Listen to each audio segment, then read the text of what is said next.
ite ala koni kibe ala sebe dina kuma fo wani makala ite ala koni kibe kitike. أعوذ بالله من الشيطان الرجيم. بسم الله الرحمن الرحيم. الحمد لله رب العالمين، والصلاة والسلام على سيد الأولين والآخرين محمد بن عبد الله وعلى آله وأصحابه وذريته وكل من تبعهم بإحسان إلى يوم الدين. السلام عليكم ورحمة الله وبركاته. ربنا آتنا في الدنيا حسنة وفي الآخرة حسنة وقنا عذاب النار. ربنا لا تزغ قلوبنا بعد إذ هديتنا وهب لنا من لدنك رحمة إنك أنت الوهاب.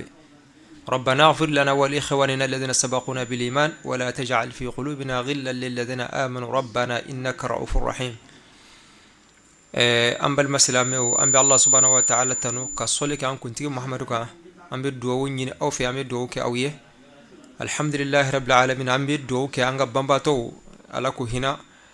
علىكو دارس ما ويانغو كتي من علىك نغيا أم تاجمينا الله سبحانه وتعالى كان نغيا أم بلا جلمبي أو دوما كنا دلا wafo chugo mananima ba nalima ite ba wa talima ala ka nya ka ando makono ya rabbi anyu mangase alama ode ka gele anyu mangase alama ya rabbi ni ala ka wole be si amma o kasura misrati ke jelenga ya rabbi o kasura ala jenembe amma allahumma amin. Ambe ankara mo bela jelen fo ambangi baw ambu fo ko wali mando amena temani anga wal hadai toujours anya ira kafo bida ko kuma wal handa mindo anya kamindo don bawde biseka anyebo bida ko kuma anya kamindo don bawde biseka anyebo parce que ina fanya fo chugo mina an karamgo yode fo ko manka be bida ala bida era de mardon folo ya famu bida yere de madon folo no dona dongodo chamambe bo mangayna o kuma doni ba sabatlew o yetta alifuke awa bida ala ewa o kitabu do rebe ambulo koro nambe ka da'aw kloka sigite menena anya yara ka fo minu don bawo be class sigroma ewa flaye sigroma folo minu mbayra ka fo ko kokura bela jelente fen la gosini kokura minu beke dina la bete la gosi nyuma mbala juguma mbala bo wolu fana klala sigoro maflay okuma kokura mi nasro nyumando abise ka wole bid'a wa wal ma tese ka wole bid'a bo do ka abise ka fo ma bid'a nyuma do ko ay kokura mi daga sa mi ate fo ma bid'a ble togore de be dala bo oye jama folo moye ta groupe flana mo lu ya ira ka fo ko kura bela jele a be filibantia ya famo ka fo bidate kila katara nyumama bida nyumani bida jugute wa bida bela jele la gosnelo ina fo ko kura bela jele la gosnelo chogomina ma sisa o luka dalu minye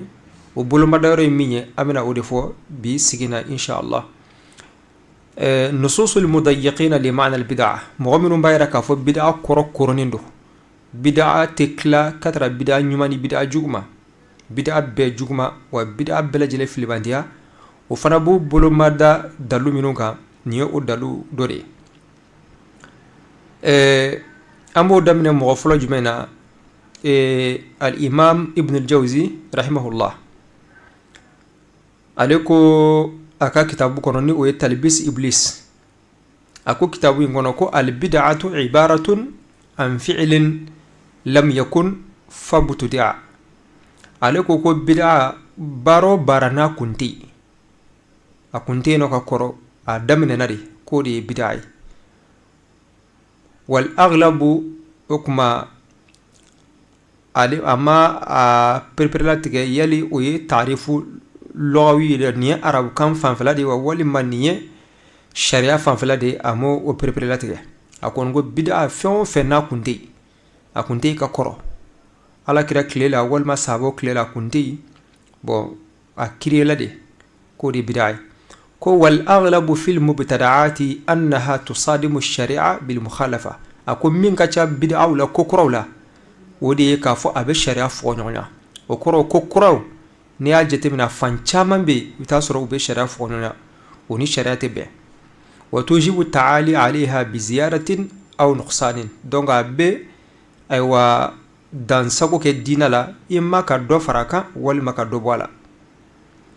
أكو فإن ابتدع شيء لا يخالف الشريعة ولا يوجب التعالي عليها فقد كان جمهور السلف يكرهونه مساكوني كوكرا من ناس عند الدين لا أتي الدين فونيغنيا أتي الشريعة فونيغنيا أتي ألاقا قرآن ولي أتي حديث ولي أيوة أتي فين فرا دينك أتي فين بوالا okuma ko ma nyuman temenen fanchama kumbo konya amma fuk ma harawere ku kuma konya okura kumanduye wa kanu yunafiruna min kulli mubtada'in wa in kana jaizan ku kuma mughfara awa kam gobal ko kura bela jelena har na yasura bebe kada ka te sharia fonyonya ukume mgo nyamare okayi katui hifzan lil asli kol purke kalasili tanga ni oye alittiba wi katugo alakira naka sahaboko purke o ka to a chogola ma har kokura minum beyno na ya soro ate dankar dinala ukme mo bali wala ibn jawzi de beka kuma info وقد قال زيد بن ثابت لأبي بكر وعمر رضي الله عنهم حين قال له اجمع القرآن ماذا قال؟ قال كيف تفعلان شيئا لم يفعله رسول الله صلى الله عليه وسلم كو زيد بن ثابت عليكو أبو بكر أن عمر نؤي خليفة بفلاني كما من النو ويانينا لفكا فاكا قرانا فرانيوغنكا قرانا كون فرلندي نيوغنكا أيوة كان محفوظا في الصدور دوكم سبنان دو ما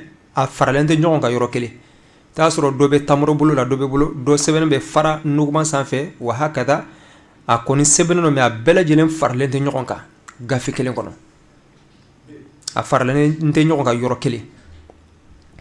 okuma mamina wiya nyina le fe ka fa ka qur'ana fara nyokonka a ko chugodi ako awbe fenke ala kirama feminke sallallahu alaihi wasallam awbe se ka fenge chugodi ni femini ala kirama ake ya famu okuma bayra ka fo Zaid ibn Thabit ukani mbaran aya konya donga amajai fil bidaya ko damna la majai kadaka ubina fendo ke ala kirama feminge man nafa mimbala dinala bon amuyi folo ale koni ayaka daluke mi tor ala kirama ke bo ayode famu ko damna la me kofe anana famu Qur'ana farali nyogonka o yi Qur'ana khidi balle ala kele ka fo inna nahnu nazzalna dhikra wa inna lahu lahafizun aw yo Qur'ana jigi wa me Qur'ana tanga aya famu ko fe ka fo kuma Qur'ana fara nyogongali o yi ala yere de kala nyini ndoy do ala yo ke Qur'ana tangali sabude parce que fon fe li kulli shay'in sabab ala e garanti ta ka fo ka be Qur'ana tanga me malakate jigi ka tanga de abe tangani sabude an adama don yere de ba tangani alaka deme ma kanga temeni akanga tangani sabu alabe o sabu bla an yere Qur'an buke naam ukma anana famu kofe ka fo kuma Qur'ana farali nyogon ka har na sur alakira make aywa sabu nyumando ka Qur'ana tanga فإن القوم كانوا يتحذرون من كل مبتدأ من كل بدعة وإن لم يكن بها بأس ابن جوزي دي بكا كما يفو توجرو أكو دونبا فولو أكو مغنونو ولوكم مغبالي بدعة بلا جلنا حرنا يسر باشي تالا كل ألا يحدثوا ما لم يكن يفهم ولا سوكنا أيوا فين سنتي من كنتينو على كده أكللا ما عليه ركلا كفاكو وقد جرت محدثات لا تصادم الشريعة ولا تتعارض معها فلم يروا بفعلها بأسا ما كو كوكرو كيرا كتمه أتي الشريعة فونيغنيا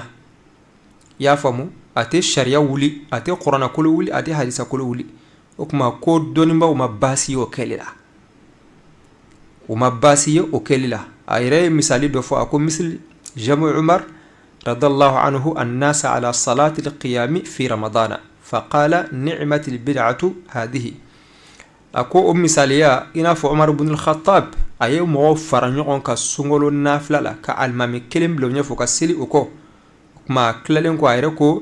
ko bid'a ɲana ni o ye nin ye bid'a de ye mais nin bid'a in ayiwa ko ɲana o kuma Ibn Jawzi ka nin kuma in kuma kun fɔlɔ la a y'a yira k'a fɔ salafu maa dɔw tun bɛ yen olu tun bɛ mɔgɔw fara ka bɔ salafu maa bɛɛ tɛ maa ɲuman tɛmɛnenw bɛɛ tɛ dɔw olu tun bɛ maaw fara ka bɔ ko kura bɛɛ lajɛlen na hali n'a y'a sɔrɔ baasi t'a la mais a ka nin kuma in k'a yira k'a fɔ ko kura dɔw tɛmɛna a tɛ dankari diina la a tɛ diina fɔ ɲɔgɔn ɲa ko dɔnnibaw walima sahaba dɔw ma baasi o la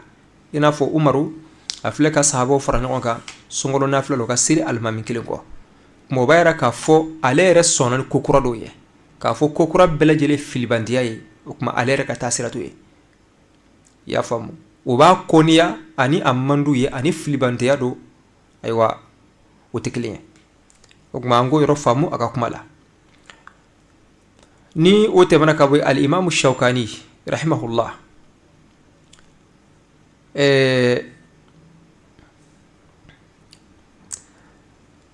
نيل الأوطار كنا قال في حديث من أحدث في أمرنا هذا ما ليس منه فهو رد أسيل ني حديثي ما على كلا كلا كافو نما وما يكوكرا سنتي أو كان نكوينا مين تادوي أبسكي كتر إما أسيل أو حديثي ما أيكما من فو ودي فلني أكو وهذا الحديث من قواعد الدين أكو ني حديثي فلني دينا قاعدة بلبل بدي ني دينا لسل بلبل بدي فين كمان بدو أكونه أقول لأنه يندرج تحته من الأحكام ما لا يأتي عليه الحصر بس فين كمان بدو أكونه ما تمير دادو وما أصرحه وما أدله على إبطال ما فعله الفقهاء من تقسيم البدع إلى أقسام والتخصيص رد ببعضها بلا مخصص من عقل ولا نقل وكما أقول ني حديثين mbayira ka fo donbaw yeminke ka bid'a kila katra claro chamama ka fo ko bid'a wajibi bid'a awa mandubu bid'a min kanundo bid'a min haramu bid'a min konendo bid'a min bedaga ko dalu tala ko ni hadisa en ba chien ko ni mbayira ka fo bid'a belajele aywa abe chinedo bid'a nyumanti أكو فعليك إذا سمعت من يقول هذه بدعة حسنة كن يا من ما من بك فوق فوني بدعة نيمي كي كاتي لم قبل على يا فهم كي كاتي لم قبل على كره حديثا من فوق فوق كل بدعة ضلالة إكو كي كهوجة أتكلم قوكا على كره كوكو بدعة بلجلي في الوانتياري كيكو كي كدلوي أتكلم قوكا كي كابلي أكنو كمينا كافوكو بدعة نيمان بي boy ka kila ka ɲina fɛ o kuma sisan ala kira kele k'a fɔ sallallahu alaihi wasallam ko kullu bid'atin dalala i b'a dɔn nin kɔni ni amu ye ni kuma labɔlen bid'a bɛɛ lajɛlen bɛ don a kɔnɔ u ba k'i k'a ɲina fɛ ani dalu kana min bɛ ni kuma labɔlen kɛrɛkɛrɛ i y'a faamu k'i k'a ɲina fɛ ani dalu kana min bɛ ni kuma labɔlen kɛrɛkɛrɛ k'a yira k'a fɔ ko bid'a bɛɛ tɛ filibanti ye k'i k'o dalu ɲina fɛ fa in ja'aka bihi qabiltahu na nana ye ayo iba mine na sira kana ni uye o kuma iba mine mais ni amasi kana wa in ka'a kunta qad alqamtahu hajaran wastarahta min almujadala na amasi kana no ye o kuma kina lafiya aywa sosolla annake na fo ni ye farafli aywa ada kono ina fo ni ye gabakuru fili jilan to rubu dare jugomna o kuma ina farakuru fili afana da kono ni dalunye afana ni dade o kuma nimbayirana k'a fɔ al-Imam Shawkani mɔgɔ minnu mata bid'a kilali fanfɛla fɛ ale sen bɛ olu la i y'a faamu bon ale filɛ k'a fɔ de k'a fɔ ko bid'a ɲuman bɛ bid'a jugu bɛ ko dalu foyi t'a la k'a d'a kan kullu bid'atin dalala a filɛ k'a ka dalu kɛ ni nin kuma in de ye kullu bid'atin dalala bid'a bɛɛ lajɛlen filibantiya de naam al-lafzu aamun mais ulamaw y'a takhsisu inafo anyo ufokateme min nusus الموسعين لمعنى البدعة ويا حديثين تخصيصو كايرا كافو بدعة بلا جلنتي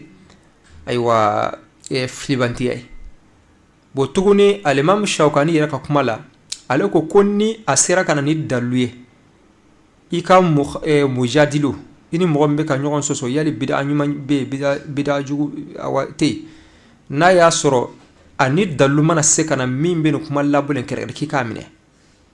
o kuma o b'a yira k'a fɔ ale yɛrɛ sɔnnen don o kuma k'a fɔ a mun don mais maksus parce que n'a sɔrɔ dalu tɛ a la a tɛ minɛ o n'a sɔrɔ dalu tɛ yen a tɛ minɛ kuma n'a sera kana n'a ye i b'a minɛ o kɔrɔ a dalu de bɛ awa a dalu bɛ se ka sɔrɔ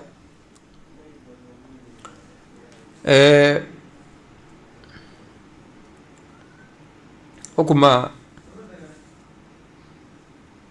naam mɔgɔ sabanan ni o ye an y'a yira k'a fɔ fɛn tɛmɛnenw na dɔnnibaa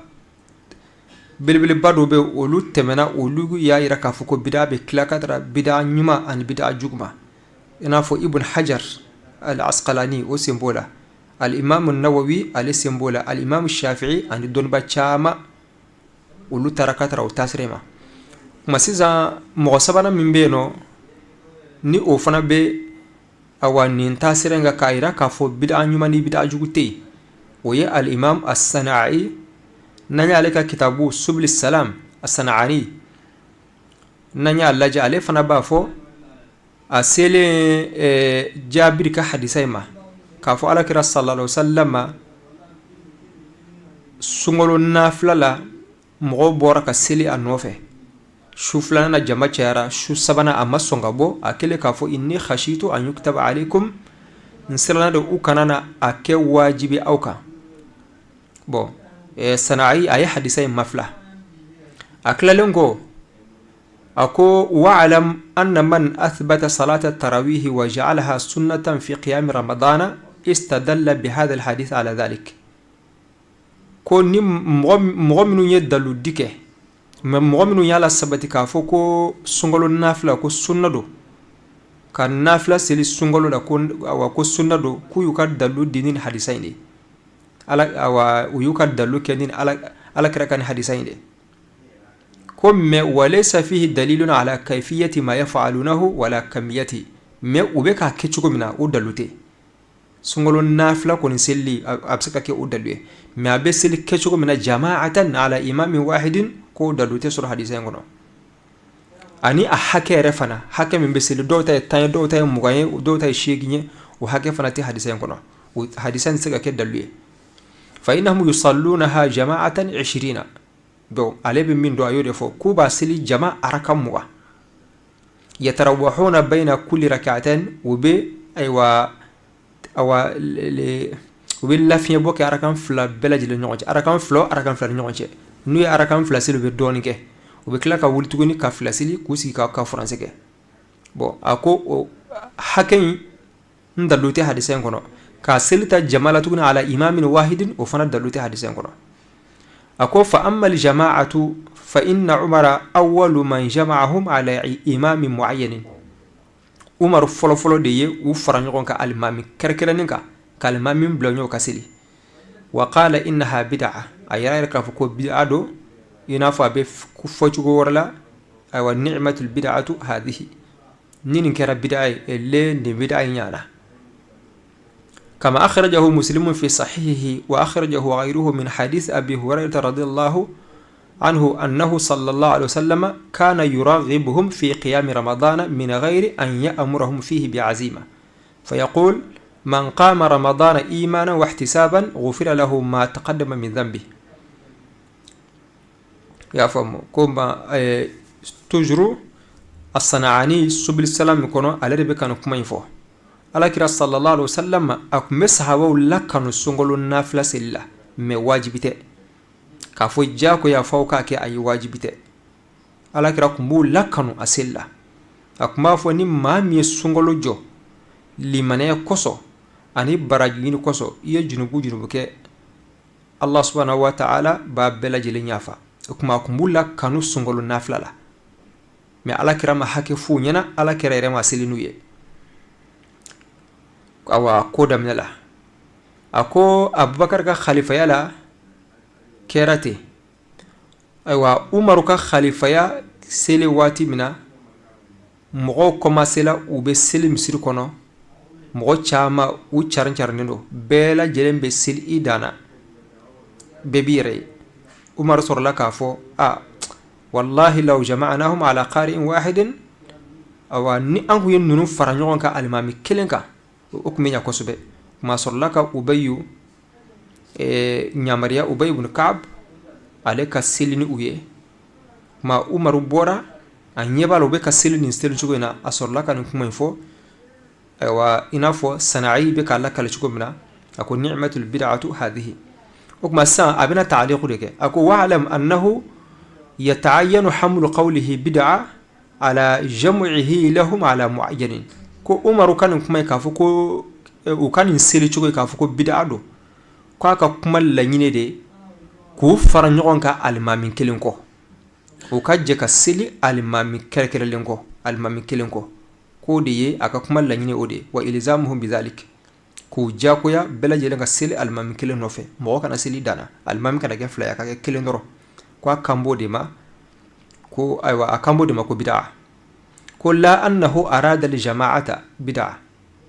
la annahu arada anna li jama'ata bid'a ko a ka kuma laɲini tɛ k'a fɔ ka nafila seli jama la k'o ye bid'a ye k'o t'a ka kuma laɲini fa innahu sallallahu alaihi wasallam qad jama'a bihim kama arafta ko ka da ka alakira yɛrɛ selila n'u ye jama la alakira mu ɲamara dɛ u yɛrɛ de nana sahabaw yɛrɛ de nana seli alakira nɔfɛ ten mais alakira mu u bali a la jama cayara su fɔlɔ su filanan su sabanan alakira ma sɔn ka bɔ yalasa a kana wajibiya u kan kuma Sana'ani subil salami kɔnɔ a bɛ ka o de lakale k'u bɛɛ lajɛlen fara ɲɔgɔn kan alimami kelen kɔ k'o de ye bid'a ye mais a kɔrɔ tɛ k'a fɔ ko jama seli yɛrɛ jaati k'o ye bid'a ye إذا عرفت هذا عرفت أن عمر هو الذي جعلها جماعة على معين وسماها بدعة وكما كون يودون يكادو كافو عمر دي يفرن يونكا كوكي جما كيلي المامي كيلنكو كاسروكا أفوكو بدعة ثم قال وأما قوله نعمة البدعة فليس في البدعة ما يمدح بل كل بدعة ضلالة ako Umaru kele k'a fɔ sa ko ni'mal bid'atu ko bid'a ɲana Sana'i sɔrɔla k'a fɔ yɔrɔ la ko ɲuman tɛ bid'a la y'a faamu nin bɛ subul salam min kɔnɔ babu salatu tatawwu ko bid'a tɛ min bɛ tano Umaru kele k'a fɔ ko bid'a ɲana ale ko bid'a tɛ min bɛ tano bal o bila kullu bid'atin dalala bid'a bɛɛ lajɛlen filibantiya ye أيوة هذا العالم الصنعاني رحمه الله وجميع العلماء أن يدور باب بلاجلي أكانوا كمين كجردوني كأنه اعترض على عمر بن الخطاب عمر كو بدعة نيانا عليك كو بدعة نيمانتي بدعة بيفلي بانتي كسر عمر رحمه الله رضي الله عنه على يشيبول عمر نينكا أنا دسكونكا awa dina yoro chamana inafo awa mo chambo kalama Umaru yoro chama aka kuma anaka hakilna ani Qur'ana bi ñogonta o kuma ni oye ijtihadu ke ka kuma do fo bo mo manka i'tiradu ko kan ni fo cugoina donc ni fo cugoina haka rahimallahu al-imam Sana'i kutuni rahimahullah fi sharh hadith Jabir ibn Abdullah radhiyallahu anhu أن رسول الله صلى الله عليه وسلم أكما أنت سجى حديثين غانيا فوكاتمه على كرا صلى الله عليه وسلم أكما توكا فو أكا خطبة لا كما ولا نيما ويا قرآن كان لا نيما ويا محمد كان كولا جوما يكوكرا ويا أكما كتاب لا كل بدعة ضلالة وكل ضلالة في النار أنيو حديثا فوكاتمه سيدا أمين أكا كما دتا أكو المراد بالمحدثات ما لم يكن ثابتا بشرع من الله كو مرادو على كرا كله كافو كو كرو لانينا دي كوكرا من ناس سبت لنته ني على كشريعه سبت لنته ني على كرا كما كاي كوكرا من ناس سبت لنته ني على كما كاي سبت لنته ني على كرا كما كاي دونك كودي كوكرا اوكما فمن سبت لنته ني على كما كاي كرا كما كاي تي فوما كوكرا parce que beno ka koro ako wali bid'atu lughatan bid'a yere arabu kana ma umila ala ghairi mithalin sabiqin ni mawbe feminke kasoro a ɲɔgɔnna ma kɛ ka tɛmɛ ako wal muradu biha huna ma umila min duni an yasbiqa lahu shar'iyyatun min kitabin wala sunnah mais ako laɲini ye ni bid'a ye min ye aywa ni kokura min n'u y'a kɛ ni ye fɛn min kɛ kasɔrɔ sariya ma fɔ a la kurana la fɛn ma fɔ a la awa hadisa la kurana ma fɔ an k'a kɛ hadisa ma fɔ an k'a kɛ kuma n'i y'o kɛ ko de ye awa kokura ye ko de ye laɲini yan nɔ a sɔrɔla k'a fɔ wa qad qassama al-ulama al-bid'ata ala 5 aqsam Sana'ani de bɛ ka nin fɔ toujours a ko dɔnnibaw ye bid'a tila ka tara tilayɔrɔ 5 ma o kuma fana ye tilayɔrɔ 5 in fɔ wajibi ani mandubu bid'a min ye wajibi bid'a min ye awa min kanunen don bid'a min ye haramu ye wa hakada kuma yɛrɛ tila k'a fɔ ko wa kullu bid'atin fa qawluhu kullu bid'atin dalala ko alakira kɛli k'a fɔ kullu bid'atin dalala ko amun makhsusun kuma labɔlen mun na kɛrɛkɛrɛnlen don ka fɛn dɔ bɔ a kɔnɔ kuma o b'a yira k'a fɔ sana'ani bid'a ɲuman tɛ yen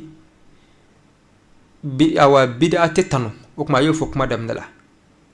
mais ale yɛrɛ filɛ k'a fɔ yan ko kullu bid'atin dalala amun makhsusun bid'a bɛɛ lajɛlen filibantiya ye o kuma ko nin kuma in kuma labɔlen don mais a kɛrɛkɛrɛnlen don ka fɛn dɔ bɔ a kɔnɔ o kuma kɔrɔ jumɛn bid'a dɔ bɛ yen nɔ o tɛ filibantiya ye kuma kayfa najma'u bayna al-qawlayn kuma an b'o kuma fila fara ɲɔgɔn kan cogo di o kuma ni bid'a min ma kɛ filibantiya ye awa o na kɛ kana kɔni walima o na kɛ bid'a dagalen bid'a min bɛ daga o tɛ tanu wa o bɛ tanu i n'a fɔ bid'a jugu bɛ lagosi cogo min na bid'a ɲuman fana bɛ tanu نعم وقال الصديق الحسن خان رحمه الله ما ذهب إليه طائفة من العلماء المقلدة من أن البدعة تنقسم إلى كذا وكذا فهو قول ساقط مردود لا يعتد به ولا يلتفت إليه نيالك كمكاي صديق حسن أكو دونما وتاركا ترى دونما يمين فور دونما منو نوبل لا دغلي كني أيوا مغورو كمكاي k'a yira k'a fɔ bida bɛ tila ka tara nini ma ko kuma binnen don kuma laseginen don maa man ka kuma in jate maa man k'i kɔfilɛ kuma in na a ko kayf wal hadisu sahihu kullu bid'atin dalala ala kɛra ka kumakan min bɛ yen nɔ k'a fɔ ko bid'a bɛɛ lajɛlen filibantiya ko o ye nɛsi jɛlen ye o ye dalilu ye k'a yira k'a fɔ bid'a bɛɛ lajɛlen awa n bɛ lasegi laysa hunaka bid'atun maqbula bid'a te awa bid'a be minɛ bal bid'a bɛɛ lajɛlen gosilen don a bɛɛ lajɛlen bɛ lasegi ka'ina ma kana a mana kɛ cogo cogo kuma bid'a bɛɛ lajɛlen bɛ lagosi o kuma ale ko min al ulama al muqallida dɔnniba minnu bɛ tugu maa wɛrɛ ka kuma nɔfɛ o kuma dɔnniba minnu tugura olu tugura jɔn ka kuma nɔfɛ imam shafi'i n'a ɲɔgɔnnaw al imam nawawi n'a ɲɔgɔnnaw donc u tugura olu de ka kuma nɔfɛ shafi'i y'a yira k'a fɔ bid'a bɛ tila ka tara tilayɔrɔ 5 ma ani dɔnniba caman u tugura olu de ka kuma nɔfɛ o kuma jɔn ni jɔn de tugura olu nɔfɛ i n'a fɔ al-Izz ibn Abdussalam ani al-Imam al-Qarafi al-Imam an-Nawawi a mana kɛ cogo cogo kɔni ma da la ni ale bɛ olu bɔ dɔnni na kuma k'a fɔ ko kuma binnen don ayiwa o tɛ kuma tilenni ye donc i bɛ ka ijtihadu kɛ i ka faamuya mana min d'i ma i bɛ baara kɛ n'o ye mais a kana kɛ sababu ye ka dɔnnibaa wɛrɛ ka ijtihadu lagosi k'a kɛ i n'a fɔ foyi tɛ donc o man kan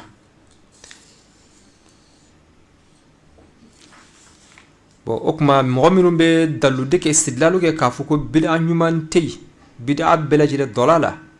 o bɛ dalilu di ni hadisa minnu ye ani u bɛ dalilu di ni kumakan minnu ye an filɛ ko ayiwa o dɔ de fɔ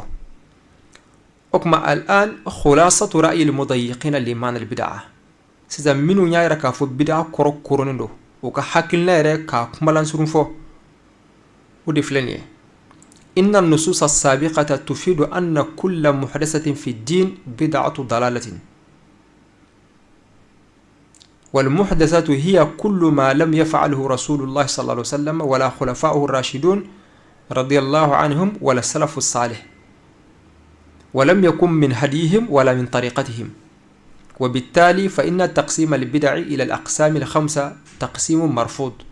بل هو تقسيم مبتدع فكل محدثة بدعة وكل بدعة ضلالة وكل ضلالة في النار وكما نيوكا كما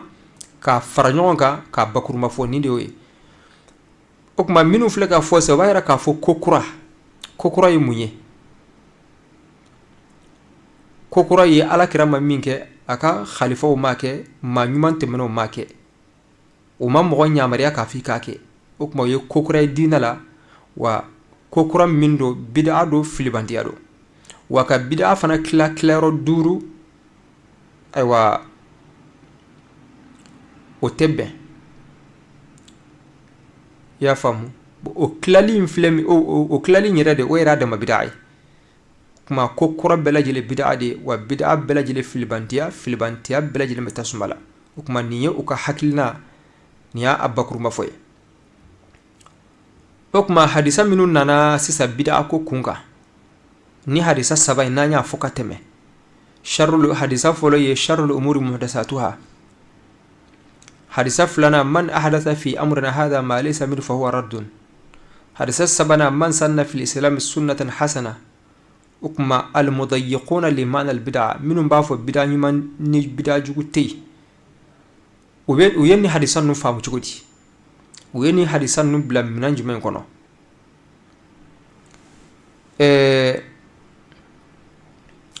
hadisa folo ni oye kafo kullu muhdathatin bid'a ala kira kele kafo kokura bela jerinya bid'a di o ya famu ya kafo ni hadisa ya amun la yukhassisu shay ni kuma labule ne foita kerekere bid'a foit sika boni wono ko ke bid'a nyimay bal bid'a be bid'a jugu abbe filibantiya o kuma kafo ebe bid'a kila ka ke nyima di juguma o beni hadisa huli mo yo hadisa famute okuma ala kira kele kafo man ahdatha fi amrina hadha ma laysa minhu fa huwa raddun nimma mi kodo ken ndina na minte adoye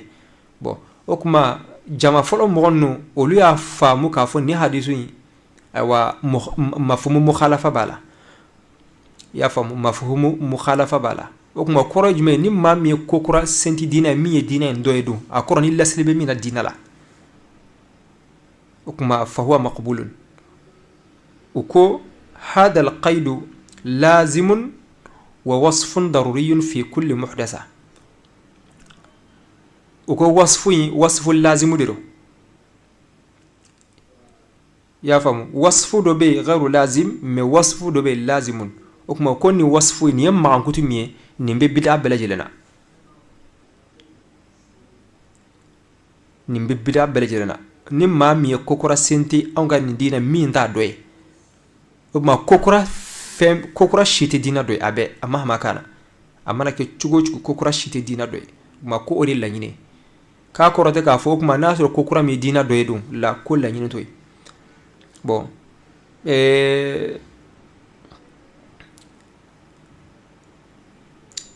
o misali pour ko ka famu ni mamin ko sa aywa ni mami lomi nabe mo shu woti la mo be junubu soro ni mami lomi nabe mo shu woti la mo be junubu soro hada wasfun lazimun o korda ka fo ko lodo be ko minde mashu ya famu akorda ka fo ko wa hakada ko na lomi nati mo su ni yo mi junubu tila ay kuma koroto e donc min ka cha comme al khamru muskir o ma har na yasru khamru min nati mo su me madama ni glokondo ni ya mi ibe junubu soro kuma wasfun lazimun na'am o kuma wi hadisa fana fasari ka kode ka foko awa akorda ka fo o kuma ni mami ko kora sinti dinala minya adoy ko o be mine la ko kuma la nyine toy o kuma wi o hadisa fana famu o chukula ma hadisa sabana ni oye man sanna fil islam sunnatan hasana ala kira ko ni mami tasira nyuman senti awa dina kono i ka baraji bi ye maa o maa mana ɲɔgɔnna kɛ o baraji o ka baraji ɲɔgɔnna bi ye k'a sɔrɔ fɛn ma bɔ o tigilamɔgɔ ta la donc jama fɔlɔ mɔgɔ minnu y'a yɛrɛ k'a fɔ bida bɛ tila ka tara ɲuman ani juguman ma o kuma olu y'a yɛrɛ k'a fɔ ko sanu in kɔrɔ de k'a daminɛ i y'a faamu i ye taasira ɲuman dɔ daminɛ min kun tɛ ka kɔrɔ olu y'a faamu k'a ko de ye ka da dalu caman kan mais almudayyiquna liman albida olu y'a faamu ka kɛ min ye sunna dɔ kun bɛ yen sunna in kun sara mɔgɔ kun tɛ ka baara kɛ n'a ye e nana k'a ɲɛnamaya awa dugukolo sanfɛ ma olu ye sanna olu y'a faamu ka a ko o de ye k'a kɔrɔ tɛ k'a fɔ ni ko kura dɔ daminɛ bon i n'a fɔ an ye k'an kumana o kan ka tɛmɛ sanna hadisa in na a kɔrɔ de ye k'a daminɛ ka da dalu caman kan dalu 3 ɲɔgɔnna kan an y'o fɔ ka tɛmɛ i y'a faamu donc arabukan na sanna kɔrɔ de k'a daminɛ a kɔrɔ tɛ k'a ɲɛnamaya sanna arabukan mana yɔrɔ k'a fɔ sanna kɔrɔ ko k'a ɲɛnamaya i n'a fɔ an y'o fɔ kuma tɛmɛnen na kuma lasurunyala kuma nin de ye almuwassi'una liman albid'a ani almudayyiquna liman albid'a u bɛɛ lajɛlen bɛ k'u bolomada dalu minnu kan donc nin y'o de ye bɛɛ ni i ka faamuya don kuma min kɔni ye kuma kisɛ ye dɔnnibaw ye ɲɔgɔn fɔ ɲa bida ɲuman ani bida jugu yali bida ɲuman bɛ yen wa bon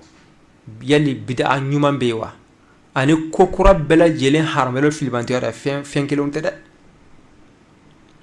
a fɛn kelenw tɛ minnu y'a yira k'a fɔ ko bida ɲuman tɛ yen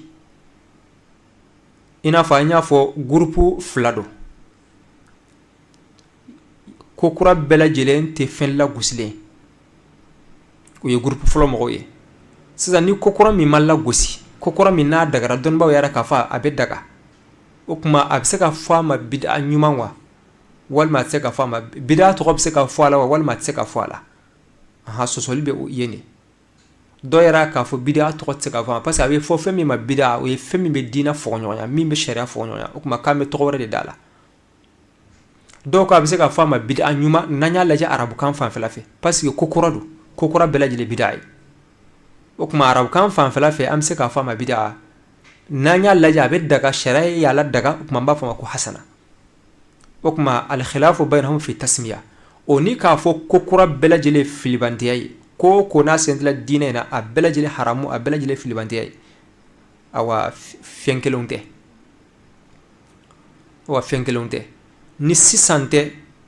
dɔnnibaa kɔrɔw k'a fɔ ko kura bɛɛ lajɛlen fɛn o fɛn n'a sentira diinɛ na a bɛɛ lajɛlen lagosina a bɛɛ lajɛlen filibantiya ye k'o don alakira ko bida min ko dalala k'a bɛɛ lajɛlen k'o ye ni sisan tɛ o kun tɛ yen o de kama i bɛ nususu i bɛ mu'allafatu bɛɛ lajɛlen lajɛ kitabu kɔrɔnɔ bida ko kun kan mankan kɔni bɛ ko kura min n'a bɛ daga o tɔgɔ bɛ se ka wele bida wa walima a tɔgɔ tɛ se ka wele bida i bɛ sɔsɔli o la mais k'a fɔ ko kura bɛɛ lajɛlen ye haramu ye a bɛɛ lajɛlen filibantiya a bɛɛ lajɛlen bɛ tasuma kɔnɔ n'i ye ko kura o ko kura kɛ diinɛ la a b'i n'a fɔ i bɛ jahanama kɔnɔ ayiwa o tɛ kitabu kɔrɔ kɔnɔ o kuma an k'o yɔrɔ faamu n'o yɔrɔ ma faamu o kɔrɔ de ye maa tɛ yen dugukolo kan min tɛ bida mɔgɔw tɛ yen parce que ko kura bɛ diinɛ in kɔnɔ a caman yafukul hasr mɔgɔ tɛ se k'a jate ko kura caman bɛ diinɛ la bi min bɛ k'a fɔ bida ɲuman tɛ o min bɛ k'a fɔ bida ɲuman bɛ o a bɛɛ lajɛlen bɛ ka dɔ kɛ alakira m'a kɛ sahabaw m'a kɛ ni kɔni ko kura bɛɛ lajɛlen bid'atu dalala ko kura bɛɛ a bɛɛ lajɛlen bid'atu dalala o kuma maa tɛ dugukolo kan mɔgɔ min kanalen don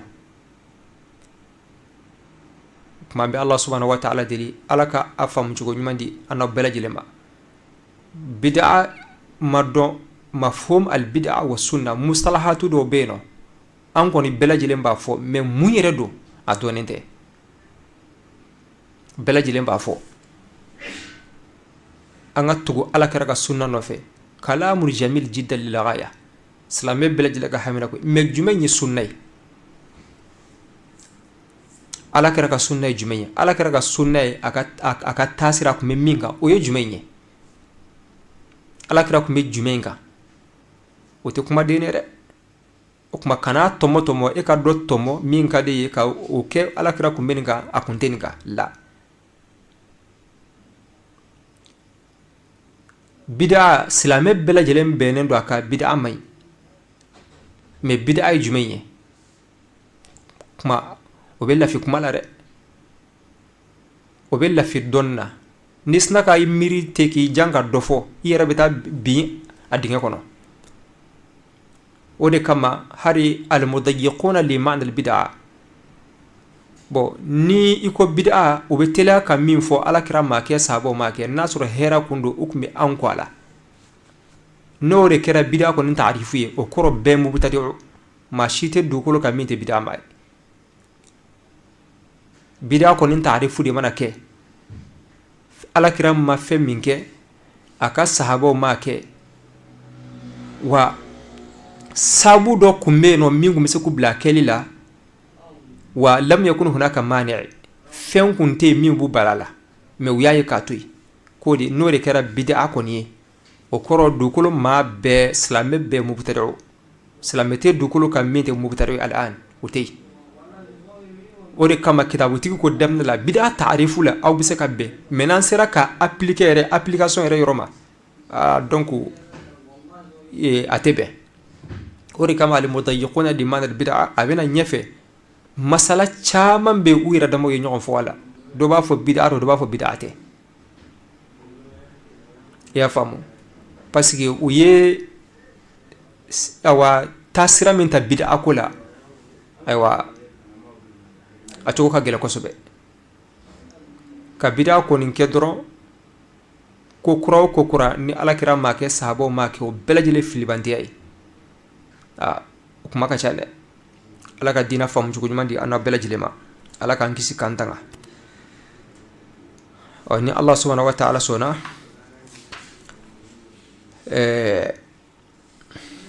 sigi nata in na o kuma an bɛna kuma min kan a tarki wa anwa'uhu o fana bid'a kuma la o ka girin kosɛbɛ o ka girin kosɛbɛ kosɛbɛ ala kira ma min kɛ sahabaw ma kɛ u ma kɛ o de kɔrɔ k'a man ɲi wa dɔnnibaw ye mun fɔ o la a tarki hal yadullu ala almani' aw hal yadullu ala tahrim ala kira ma fɛn min kɛ sahabaw ma kɛ yali o ye dalu ye ten dɔrɔn u ma kɛ dɔrɔn o b'a yira k'a fɔ haramu don walima a lagosinen don dɔnnibaw ye jumɛn fɛn fɔ o la sahabaw y'a faamu cogo di ayiwa minnu nana olu kɔfɛ olu y'a faamu cogo di insha Allah sigi nata in an bɛna an da don o la ربنا آتنا في الدنيا حسنة وفي الآخرة حسنة وقنا عذاب النار ربنا لا تزغ قلوبنا بعد إذ هديتنا وهب لنا من لدنك رحمة إنك أنت الوهاب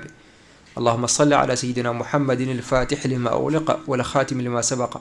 ناصر الحق بالحق والهادي إلى صراطك المستقيم وعلى آله حق قدره ومقدار العظيم سبحان ربك رب العزة عما يصفون وسلام على المرسلين والحمد لله رب العالمين Kurane kalange ku anga kala anga da ay tonga kala ahadisa kalange ku anga kala anga da ay tonga kala sele suran kalange ku anga kala anga da ay tonga kala anga ala da ay tonga kala anga ala da likauna ma'al ulama likauna ma'al ulama علماؤنا هم الأنوار علماؤنا فسراجنا علماؤنا